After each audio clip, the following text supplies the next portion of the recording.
Bismillahirrahmanirrahim. Assalamualaikum warahmatullahi wabarakatuh. Perkenalkan, nama saya Asdar SE MSI, dosen program studi Ekonomi Pembangunan pada Fakultas Ekonomi dan Bisnis Universitas Muhammadiyah Makassar. Sebagai seorang dosen di Universitas Muhammadiyah Makassar, saya wajib menjalankan catur dharma perguruan tinggi, yakni pendidikan dan pengajaran, penelitian dan pengembangan, pengabdian kepada masyarakat, serta pengamalan al-Islam ke-Muhammadiyaan. Pada kesempatan hari ini, saya akan menyampaikan salah satu dharma yang telah saya lakukan, yakni pengajaran. Salah satu mata kuliah yang saya ampuh pada program studi Ekonomi Pembangunan adalah mata kuliah Ekonomi Pembangunan 1. Beberapa hal yang ingin saya sampaikan terkait mata kuliah Ekonomi Pembangunan 1. Yang pertama adalah deskripsi mata kuliah. Mata kuliah Ekonomi Pembangunan 1 merupakan mata kuliah wajib pada program studi Ekonomi Pembangunan dan memiliki bobot SKS sebanyak 3 SKS.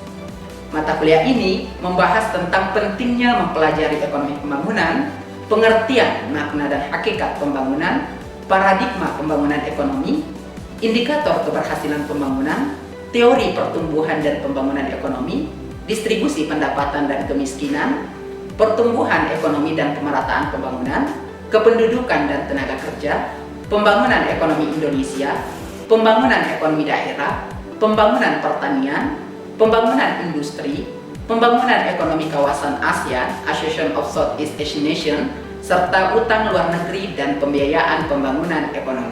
Kemampuan akhir yang diharapkan setelah mempelajari mata kuliah ini adalah yang pertama, mahasiswa mampu menjelaskan permasalahan ekonomi pembangunan. Yang kedua, mahasiswa mampu menjelaskan teori-teori ekonomi pembangunan. Yang ketiga, mahasiswa mampu menjelaskan model dan kebijakan ekonomi pembangunan. Yang ketiga, materi pembelajaran. Materi pembelajaran pada mata kuliah ini adalah yang pertama, pentingnya mempelajari ekonomi pembangunan. Yang kedua, pengertian, makna, dan hakikat pembangunan. Yang ketiga, paradigma pembangunan ekonomi. Yang keempat, indikator keberhasilan ekonomi. Yang kelima, teori pertumbuhan dan pembangunan ekonomi. Yang keenam, distribusi pendapatan dan kemiskinan. Ketujuh, pertumbuhan ekonomi dan pemerataan pembangunan. Kedelapan, kependudukan dan tenaga kerja. Kesembilan, pembangunan ekonomi Indonesia. Kesepuluh, pembangunan ekonomi daerah. Kesebelas, pembangunan pertanian. Kedua belas, pembangunan industri. Ke-13, pembangunan ekonomi kawasan ASEAN. Dan ke-14, utang luar negeri dan pembiayaan pembangunan. Perkuliahan ini akan dilaksanakan selama 16 kali pertemuan, di mana pada pertemuan ke-8 akan dilaksanakan midtest dan pada pertemuan ke-16 akan dilaksanakan final test. Selanjutnya, sistem pembelajaran. Sistem pembelajaran yang saya gunakan selama pandemi COVID-19 ini adalah menggunakan sistem pembelajaran dalam jaringan melalui aplikasi Spada, aplikasi Zoom, aplikasi Google Meet, aplikasi Google Classroom, dan aplikasi WhatsApp. Pada aplikasi Spada, saya mengupload RPS dan materi-materi dari pertemuan 1 sampai pertemuan 14. Tujuannya apa? Agar mahasiswa bisa melihat materi-materi yang kemudian akan mereka pelajari. Kemudian yang kedua, Zoom dan Google Meet. Aplikasi ini merupakan aplikasi yang umum digunakan oleh dosen-dosen, termasuk saya, dalam menyampaikan materi kepada mahasiswa. Google Classroom. Google Classroom ini saya gunakan untuk pengiriman tugas-tugas dari mahasiswa. Materi-materi selain dapat dilihat pada aplikasi Spada, juga materi ini saya kirim melalui WhatsApp group dengan harapan bahwa mahasiswa dengan mudah bisa melihat materi-materi yang telah saya sampaikan. Nah, di dalam aplikasi ini juga saya melakukan diskusi-diskusi kecil dengan mahasiswa terkait dengan topik-topik yang dibahas. 5. Metode pembelajaran. Metode pembelajaran yang saya gunakan pada mata kuliah ini adalah yang pertama, ceramah. Metode ceramah merupakan metode yang umum digunakan oleh dosen dalam menyampaikan materi kepada mahasiswa. Nah, metode ceramah ini saya gunakan dalam rangka menyampaikan materi-materi kepada mahasiswa, yakni materi pertemuan 1 sampai pada materi pertemuan ke-16. Kemudian yang kedua, video pembelajaran. Saya menggunakan video pembelajaran untuk beberapa materi pada mata kuliah ini, utamanya pada materi contoh kasus. Video pembelajaran ini merupakan rangkuman atau gambaran singkat mengenai materi yang dibahas. Video ini tidak hanya saya putar pada saat proses belajar mengajar, akan tetapi juga saya kirim melalui WhatsApp group, ya, dengan harapan bahwa mahasiswa bisa memutar berulang-ulang untuk meningkatkan pemahaman mereka terkait topik yang dibahas. Kemudian metode yang ketiga, diskusi kelompok. Diskusi kelompok merupakan kegiatan tukar pikir untuk memperoleh pemahaman suatu masalah dan bagaimana pemecahannya. Kegiatan diskusi ini saya lakukan dengan harapan bahwa mahasiswa dapat mengeksplor pemahaman mereka dan dapat memperoleh banyak informasi dari teman-teman mereka. Keempat, tanya jawab. Metode ini saya gunakan dalam rangka memancing keaktifan mahasiswa dalam proses belajar mengajar. Kemudian metode yang terakhir adalah metode kuis. Kuis saya lakukan tentu dengan tujuan bagaimana mereview materi-materi yang telah dibahas ya sebelumnya, sehingga menjelang mid test dan final test nantinya mahasiswa akan lebih mudah menyelesaikan soal-soal yang saya berikan. Interaksi dengan mahasiswa saya lakukan bukan hanya melalui perkuliahan, tetapi juga di luar dari jam perkuliahan melalui aplikasi yang saya buat, yaitu aplikasi WhatsApp Group. Kemudian yang ketujuh, sistem penilaian. Sistem penilaian untuk mata kuliah ini terdiri dari 7 aspek. Yang pertama adalah kedisiplinan. Dalam hal ini adalah aspek afektif. Dalam hal kedisiplinan, saya menilai mahasiswa mengenai ketepatan waktu dalam mengikuti perkuliahan dan ketepatan waktu dalam pengumpulan tugas. Selain itu juga saya menilai mahasiswa dari kedisiplinan mereka mematuhi aturan-aturan yang telah saya dan mahasiswa sepakati di awal perkuliahan. Pada aspek ini saya memberikan persentase 5%. Kemudian sikap, ya dalam hal ini adalah afektif. Pada aspek sikap, saya menilai mahasiswa dari sikap yang mereka tunjukkan selama perkuliahan berlangsung. Pada aspek ini saya memberikan presentasi 5%. Aspek selanjutnya adalah keaktifan. Dalam hal ini adalah afektif. Saya menilai mahasiswa mengenai keaktifan dalam proses belajar mengajar, ya. Jadi saya menilai mahasiswa dari keaktifannya, ya, bertanya maupun menjawab. Nah, pada aspek keaktifan ini saya memberikan persentase 5%. Kemudian tugas. Dalam hal ini adalah kognitif dan psikomotorik, ya. Setiap di 2 minggu sekali saya memberikan tugas kepada mahasiswa. Saya menilai mahasiswa dari tugas yang mereka kumpulkan, ya. Pada aspek ini saya memberikan persentase 25%. Kemudian selanjutnya presentasi, ya. Dalam hal ini adalah kognitif dan psikomotorik. Pada perkuliahan ini aspek presentasi merupakan hal yang sangat penting, di mana saya menilai mahasiswa dari presentasi yang mereka lakukan selama diskusi dan selama perkuliahan. Pada aspek ini saya memberikan persentase 10%. Selanjutnya, aspek yang keenam, mid test. Mid test saya lakukan pada pertemuan ke-8. Saya melihat kemampuan mahasiswa dalam mengerjakan soal yang saya berikan. Nah, pada aspek ini saya memberikan persentase 25%. Yang terakhir, final test. Dalam hal ini adalah kognitif. Mid test saya lakukan pada pertemuan ke-16. Saya melihat kemampuan mahasiswa dalam mengerjakan soal yang saya berikan. Pada aspek ini saya berikan persentase 25%. Untuk selanjutnya saya ingin memperlihatkan video pembelajaran saya untuk mata kuliah Ekonomi Pembangunan 1.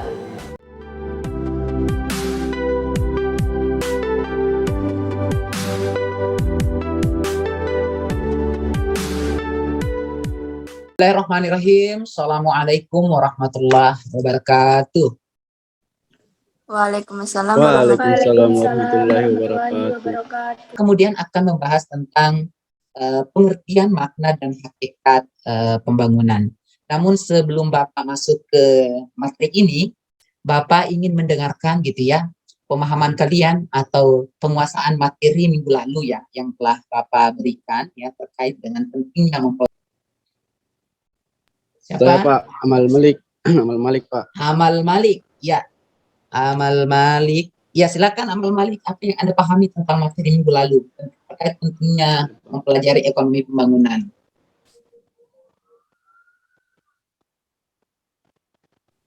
Baik, Assalamualaikum warahmatullahi wabarakatuh.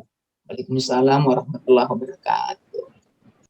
Saya Amal Malik dari kelas Ekonomi Pembangunan menyampaikan hal-hal yang materi minggu lalu, yaitu materi tentang pentingnya mempelajari ekonomi pembangunan, yaitu dalam melaksanakan pembangunan, pembentukan modal merupakan faktor kunci bagi keberhasilan pembangunan.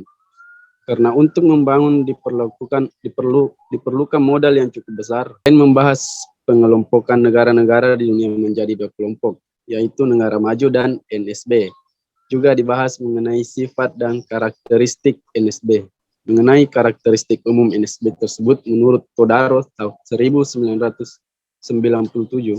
meliputi beberapa hal, antara lain: yang pertama, tingkat kehidupan yang rendah; kedua, tingkat produktivitas rendah; yang ketiga, tingkat pertumbuhan penduduk dan beban tanggungan yang tinggi; yang keempat, luar biasa. Saya kira juga yang lain seperti itu ya. Oke, jadi adik dapat sekalian, hari ini kita akan masuk ke materi kedua di mata kuliah Ekonomi Pembangunan 1. Kita kemudian akan membahas tentang pengertian, makna, dan hakikat pembangunan. Ya, adapun tujuan pembelajaran dari mata kuliah ini adalah yang pertama, setelah mempelajari materi ini, materi pengertian, makna, dan hakikat pembangunan ini, ya, yang pertama adalah mahasiswa diharapkan mampu menjelaskan pengertian dan makna pembangunan. Itu tujuan pembelajaran kita yang pertama. Kemudian yang kedua adalah setelah mempelajari materi ini, diharapkan mahasiswa mampu menjelaskan hakikat pembangunan. Ya. Kemudian yang ketiga, mahasiswa mampu membedakan pembangunan ekonomi dan pertumbuhan. Terkait mata kuliah ini, yang pertama adalah tentu saya ingin menyampaikan tentang pendahuluan pada mata kuliah ini, ya, pada materi ini, gitu ya. Kemudian yang kedua adalah pengertian dan makna pembangunan, kemudian hakikat pembangunan, lalu kemudian pembangunan ekonomi dan pertumbuhan ekonomi. Pertama, ya.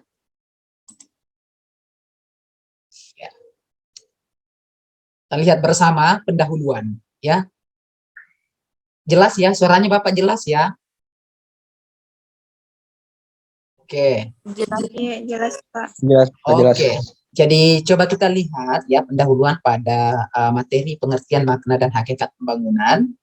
Salah satu bidang studi ilmu ekonomi yang mempelajari atau menganalisa proses atau masalah-masalah pembangunan ekonomi adalah ekonomi pembangunan. Ya.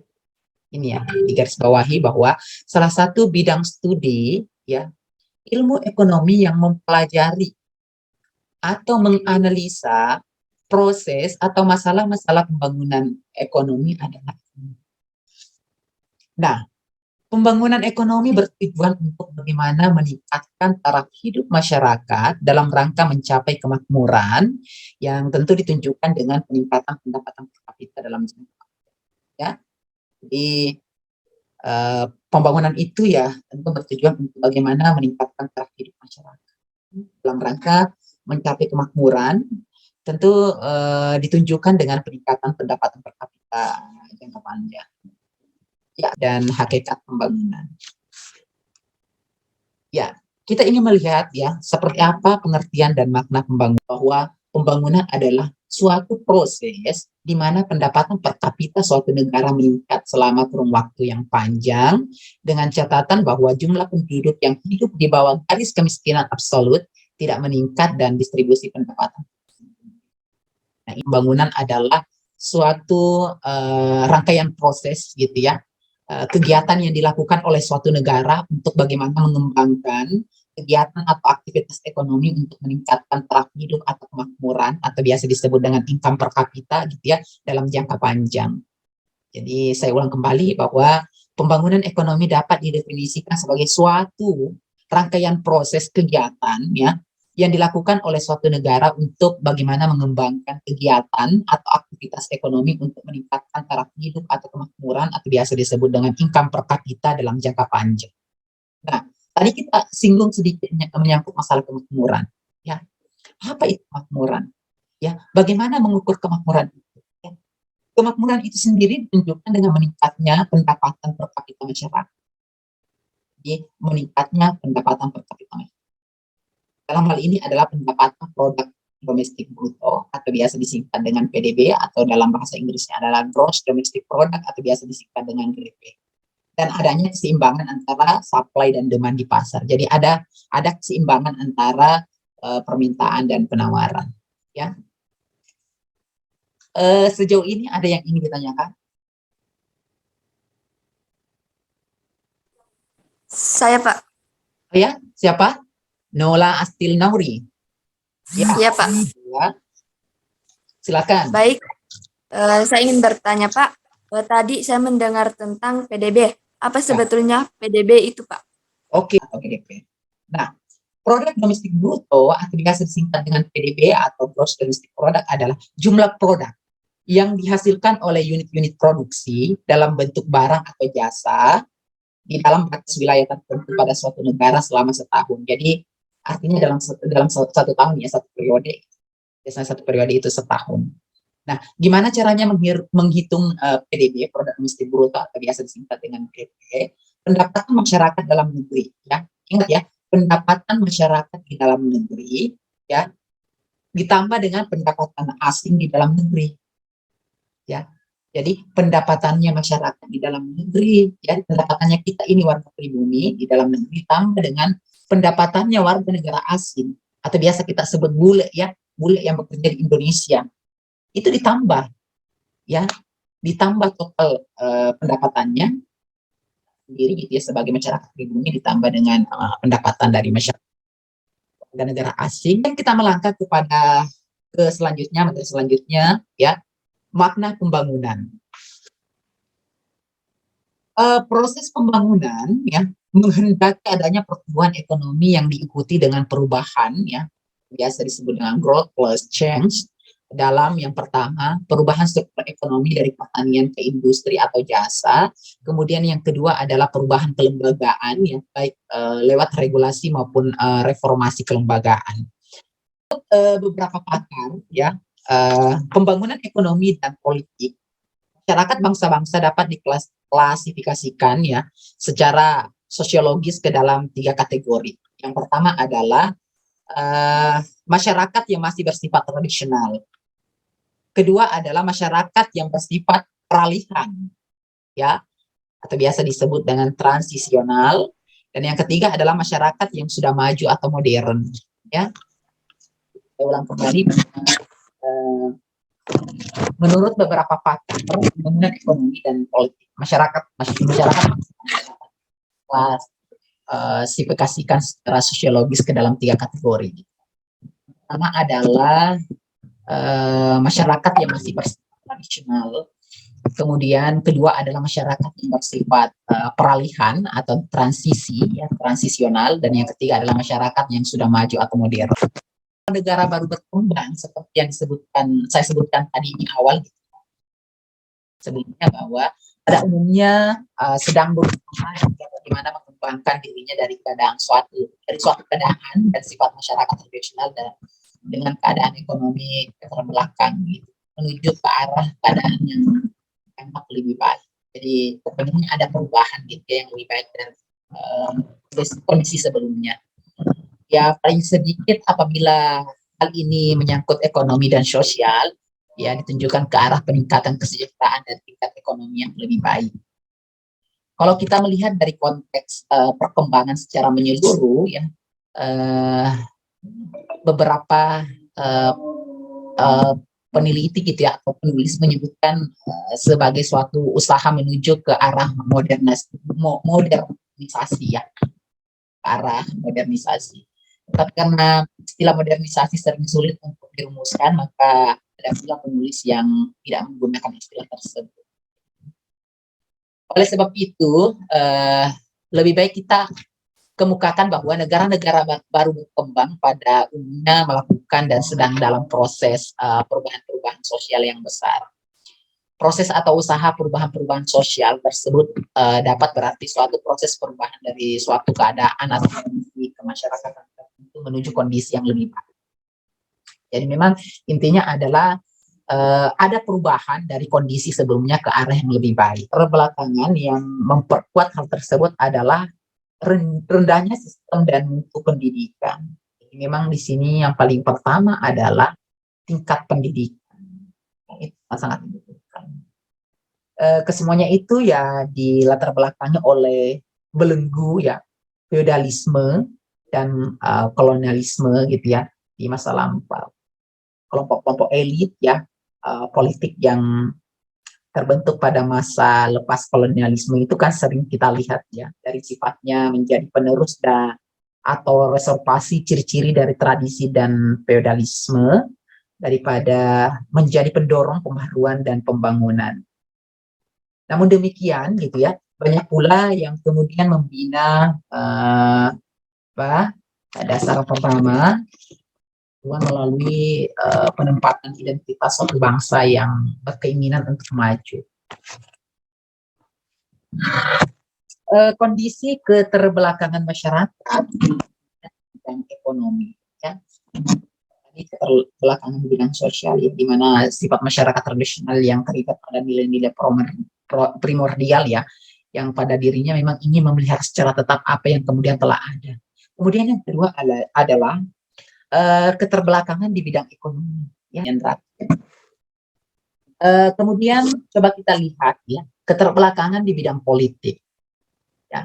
Hambatan utamanya adalah ketidakstabilan sebagai akibat dari adanya proses pencarian identitas bangsa dan ideologi nasional. Itu juga disebabkan karena lebih seringnya pertarungan politik yang dilandasi oleh pengelompokan kekuatan politik. Seringkali juga atas dasar pribadi dan bukan atas program pembangunan dan pembangunan. Jadi ini yang menjadi persoalan besar gitu ya di dalam bidang politik. Kemudian ya bagaimana cara menanggulangi gitu ya persoalan yang kemudian ada. Ya. Pertama adalah dalam bidang sosial ya. Usaha-usaha pembangunan pada umumnya diarahkan untuk bagaimana mengembangkan nilai-nilai dan sikap-sikap dalam masyarakat yang lebih kondusif bagi pembaharuan, pembangunan, dan pembinaan bangsa. Dalam hal ini termasuk pengembangan motivasi kegairahan usaha yang bersifat produktif. Ya. Dan yang lebih penting adalah dapat dikembangkan suatu proses pendewasaan masyarakat ya melalui pembinaan dan dorongan serta adanya autonomous. Terkadang dirasakan adanya dilema ya antara perlunya suatu pemerintahan yang kuat untuk memberikan kemungkinan adanya stabilitas politik, tapi di lain pihak tetap memberikan peluang pembinaan ya dan tumbuhnya kekuatan-kekuatan pembaharuan dalam masyarakat dengan tetap mengembangkan pemikiran kreatif dan kritis. Bangunan berencana dirasakan sebagai alternatif yang rasional. Dalam hal ini adalah yang penting adalah bahwa penanggulangan secara sadar kompleksitas masalah-masalah yang dihadapi dengan perencanaan atau tidak saling berhubungan dan saling mendukung. Ya, sementara dalam bidang sosial usaha-usaha pembangunan pada umumnya diarahkan untuk bagaimana mengembangkan nilai-nilai dan sikap-sikap dalam masyarakat yang lebih kondusif bagi pembaharuan, pembangunan dan pembinaan bangsa. Di bidang politik ya dalam bidang politik terkadang dirasakan adanya dilema ya antara perlunya suatu pemerintahan yang kuat yang memberikan kemungkinan adanya stabilitas politik, tapi di lain pihak tetap memberikan peluang pembinaan dan tumbuhnya kekuatan-kekuatan pembaharuan dalam masyarakat dengan tetap berkembangnya pemikiran kreatif dan kritis. Ya. Nah, selanjutnya ya pada poin keempat pada materi pengertian makna dan hakikat pembangunan ini adalah pembangunan ekonomi dan pertumbuhan ekonomi. Kita melihat ya sini pengertian pembangunan ekonomi. Pembangunan ekonomi pada umumnya didefinisikan sebagai suatu proses yang menyebabkan kenaikan pendapatan real ya per kapita penduduk suatu negara dalam jangka panjang yang disertai oleh perbaikan sistem kelembagaan. Namun tidaklah berarti bahwa pendapatan per kapita akan mengalami kenaikan terus-menerus karena tentu adanya resesi dunia gitu ya. Kekacauan politik, kemudian penurunan ekspor dapat mengakibatkan penurunan tingkat perekonomian. Ini ya, ini pembangunan ekonomi ya, suatu proses perubahan yang terjadi secara terus-menerus tadi sudah ya. Usaha untuk menaikkan pendapatan per kapita. Menaikkan pendapatan per kapita harus terus berlangsung dalam jangka panjang gitu ya. Kemudian perbaikan sistem kelembagaan ini bisa ditinjau dari dua aspek, perbaikan di bidang organisasi, institusi, perbaikan di bidang regulasi, formal maupun informal. Kemudian pertumbuhan ekonomi adalah ini tadi, pertumbuhan ekonomi versus pembangunan ekonomi. Ya, ekonomi ya. Ini pertumbuhan ekonomi ya. Jadi pertumbuhan ekonomi adalah peningkatan dalam kemampuan dari suatu perekonomian dalam memproduksi barang dan jasa. Dengan kata lain bahwa pertumbuhan ekonomi lebih menunjuk pada perubahan yang bersifat kuantitatif dan biasanya diukur dengan menggunakan data produk domestik bruto atau pendapatan per kapita. Sejauh ini ada yang ingin ditanyakan, ada yang ingin bertanya terkait materi kita pada hari ini. Hari ini kita telah membahas pengertian makna dan hakikat pembangunan. Tadi kita sudah melihat ya beberapa definisi dari ekonomi pembangunan gitu ya. Kemudian maknanya seperti apa dan hakikat pembangunannya seperti apa, gitu ya.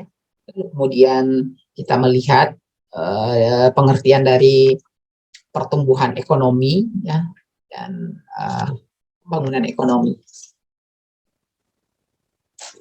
Nah, ini juga masih ada kaitannya dengan yang tadi ditanyakan oleh Nola Astil Nauri, bahwa tadi mempertanyakan tentang produk domestik bruto, ya, atau gross domestic product. Tadi saya sudah sampaikan bahwa karena ini kaitannya dengan ini, ya, karena kita membahas tentang gross domestic product, atau gross national product, ya, kembali saya ulang bahwa gross domestic product adalah jumlah produk yang dihasilkan oleh unit-unit produksi dalam bentuk barang atau jasa di dalam batas wilayah tertentu pada suatu negara selama setahun. Jadi menghitung gross domestic product adalah pendapatan masyarakat ya yang ada di dalam negeri ditambah dengan pendapatan warga negara asing yang ada di dalam negeri.